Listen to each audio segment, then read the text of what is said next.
Contexto de estabilidade, falei para vocês, o centro de gravidade seria o encontro da intersecção dos 3 pontos, dos 3 planos, os eixos de movimento do nosso corpo. Geralmente, num adulto ali, né, ele está na frente de S2. A criança tem alterações, ó, por causa do tamanho do membro. Geralmente a criança não tem um tamanho do membro consolidado como no adulto, né? O tamanho do membro da criança costuma ser menor, tá? E geralmente em pessoas normolíneas, né, que tem a mesma envergadura proporcional à altura, o centro de gravidade está equilibrado ali na frente da segunda vértebra sacral. Olha que interessante, quanto mais o centro de gravidade se desloca para uma extremidade, maior o desequilíbrio. Lembra que eu falei? Isso é uma forma de quantificar o quanto de carga uma perna recebe mais do que a outra, tá? Corrigir em atletas, indivíduos que têm alguma estabilidade em membro inferior, quando fazem avaliações mais diretas, tá? Mas esse posicionamento do centro de gravidade, ele tem que estar diretamente bem distribuído entre a base de suporte, que é nossos pés, no ortostatismo, porque a gente tem muitos desvios posturais e os quadrúpedes não, porque a gente tem pouca base de sustentação, tá? E por que a gente tem compensações posturais? A pessoa tem uma escoliose dupla, porque é um objetivo de reorganizar o centro gravitacional, que qualquer inclinação que a gente tem no corpo, ele se desloca. Quanto esse centro de gravidade se desloca, a gente tem uma tendência a ter desequilíbrio. Então o corpo tenta se reorganizar com compensações de postura. Para quê? Né? Para tentar reorganizar esse centro gravitacional. E quanto mais a gente trabalha musculatura profunda, para qualquer desvio postural, ele costuma funcionar muito bem. Por quê? Porque você tem uma reorganização desse centro de gravidade e diminui essa urgência do corpo que ele tem para fazer movimentos compensatórios, tá? Olha que interessante, quanto mais o centro de gravidade está na base próximo da extremidade, é uma base de sustentação, maior a tendência de desequilíbrio, tá bom? Por que o sumô, ele representa bem o esporte de estabilidade, tá?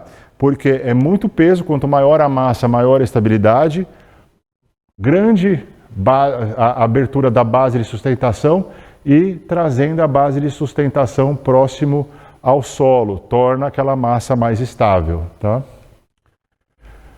Olha o contexto de estabilidade. O que tem estabilidade? Quando o centro de gravidade...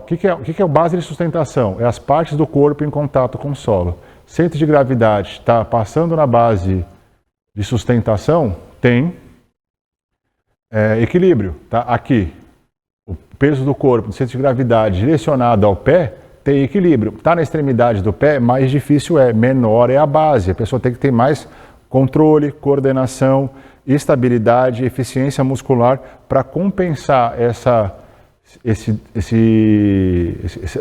movimentação aqui do centro gravitacional que pode causar uma instabilidade. E olha que interessante, braço para baixo eu tenho a posição próxima a S2, braço para cima, o centro de gravidade sobe e quanto mais, lembra, sobe o centro de gravidade, menos próximo do chão está, maior e instável é um segmento, tá? Lembra que eu falei para esse cara muito fortão em cima e perna fina, centro de gravidade se torna superior, a pessoa fica instável. Se é um lutador, ele precisa distribuir a massa muscular dele, senão ele está muito propício à queda, porque ele não vai ter uma distribuição e controle do centro de estabilidade dele. A melhor forma de ele manter, o que é estabilidade na biomecânica? A capacidade de recuperação do equilíbrio, tá?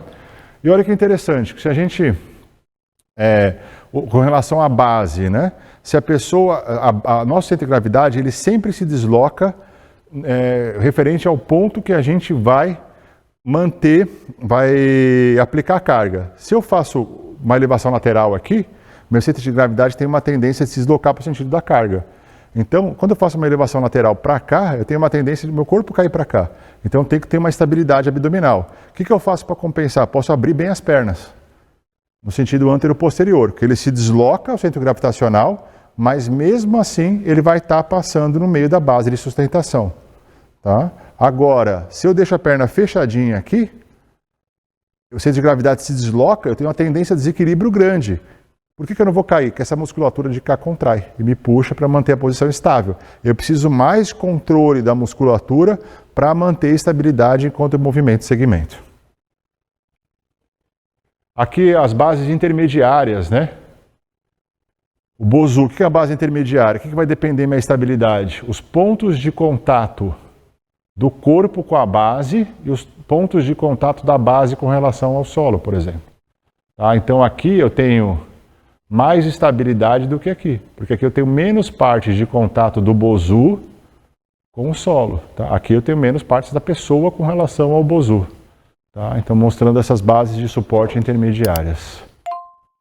Trendelenburg, o que acontece? O que a gente observa? Por que a gente faz eleva a perna? O teste de Trendelenburg, a gente leva a perna aqui. Quando eu levo a perna, o centro de gravidade, ele se desloca para o lado da perna que eu elevei. Então, se eu não tenho força de quadril, ele faz isso aqui, ó. E outra, eu jogo o meu peso do corpo para cá, no sentido da perna de apoio, para tentar reorganizar o meu centro gravitacional. Então, se eu jogo o meu peso para cá, essa pelve sobe, eu começo a hiperlordosar, perco o equilíbrio, mostra uma instabilidade e uma incoordenação motora de eu reorganizar meu centro gravitacional. Tá? Por isso que a gente faz, por isso que o Trendelenburg a gente usa para avaliar estabilidade do quadril, mas principalmente a habilidade de coordenação dessa pessoa a reorganizar frente ao deslocamento do centro de massa. Tá? Então não é só uma questão muscular, é como às vezes a pessoa faz o movimento e consegue manter estável. Tá? Mas quando o centro de gravidade puxa para cá, então eu tenho que ter força para não me desequilibrar a pelve para cá, tá? Para manter esse controle pélvico enquanto eu faço esse teste aplicado à função e à postura. Olha a estabilidade, né? Peso baixo, base de suporte grande, um bom padrão de estabilidade. Quando eu coloco o peso em cima, eu distancio a oferta do peso do solo. Quando eu subo, a minha necessidade de estabilidade maior. Por isso que a maioria das pessoas fazem o quê? Começam com o sumô peso baixo, que o peso é mais próximo do chão, seria mais fácil de tirar aquele peso. Agora, é para todo mundo? Não, porque tem pessoas que faz hipercifose, né? Perde a escápula. Então, talvez fazer com o Globet, ele mantém uma extensão da torácica enquanto faz o movimento de agachamento. Talvez seja mais indicado, tá? Mas do ponto de vista de estabilidade, essa variável vai se alterar. E o overhead seria uma progressão, né? Seria da instabilidade, do exercício mais instável, precisa de força de tronco, eleva o centro de gravitacional, é um dos movimentos mais complexos a serem realizados. E quando eu faço essa base unilateral, o que acontece? Vem cá. Vamos aqui no meio. Fica de frente ali para... Não, abre as bases... Pode o quê? Fica à vontade. Pode filmar, printar, fazer tudo. O que é o seguinte, quando ele está com a base afastada, aqui, lembra, eu tenho muita estabilidade no plano frontal. Se ele fizer isso aqui, ó, o centro de gravidade dele ainda se desloca e ainda vai estar, né, cruzando essa base de sustentação. Ainda eu vou ter essa base alargada provendo uma boa estabilidade para o movimento, tá?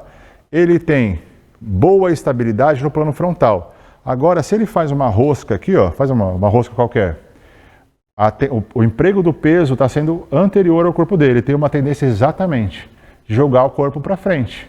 Por que ele não cai? A base dele não está favorável nesse plano, porque ele contrai a musculatura posterior para estabilizar. Senão ele cai para frente. O centro de gravidade se desloca, eu vou ter maior demanda de força nos eretores da espinha para manter a estabilidade. Tá? Ou a pessoa faz uma compensação. Um obeso, ou uma mulher grávida. Né? O que acontece? Aumenta a massa anterior para frente. Então a tendência dele é cair. Como ele se reorganiza? Ele faz assim, ó, exatamente, faz uma hiperlordose. Tenta reorganizar o centro de gravidade na base de suporte. Então, tem que a pessoa barriguda, ela anda assim, e você fala, nossa, a pessoa barriguda, né? Parece que está andando, tendo orgulho da barriga dela, né? Olha a minha barriga aqui. Não, por quê? Mas é uma reorganização frente a readequar o centro de gravidade, tá? Aqui o David está muito estável na lateral, fica com o corpo relaxado. Né? Ele está muito estável na lateral. Se eu chegar a empurrar ele na lateral, ele mantém a estabilidade dele, mas se eu empurrar ele de frente, ele perde, ó. Ele desequilibra. Agora faz o contrário, fica com a perna na frente da outra. Ele fazendo uma rosca, tá ótimo. se desloca, ainda a força, o centro de gravidade dele vai estar no meio da base. Ele está muito estável aqui.